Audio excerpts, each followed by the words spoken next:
السلام علیکم۔ دہی کا استعمال۔ یاد رکھیں کہ سحری میں دہی کھانے سے دن بھر پیاس کا احساس نہیں ہوتا، اس لیے یہ عادت بنا لیں کہ سحری میں لازمی تھوڑا بہت دہی کھا لیں۔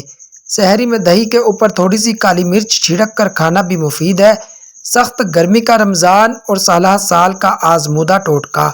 گلقند 250 گرام اور چھوٹی الائچی 10 گرام۔ ترکیب: چھوٹی الائچی پیس کر گلقند میں ملا لیں اور صبح سحری کرنے کے بعد 1 بڑا چمچ استعمال کریں۔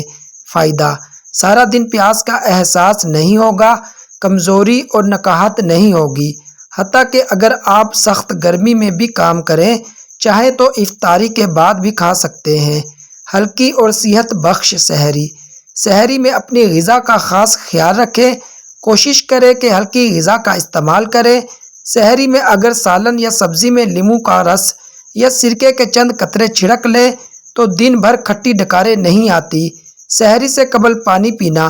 خود کو پانی کی کمی سے محفوظ رکھنے کے لیے کوشش کریں کہ سحری سے پہلے یعنی افطار کے بعد سے سحری تک کم از کم 2 لیٹر پانی پی لیں۔ ایک تحقیق کے مطابق 2 لیٹر پانی روزے میں آپ کو ہائیڈریٹ رکھ سکتا ہے۔ پکوڑے کھاتے ہوئے اب بدہضمی کا خوف نہیں۔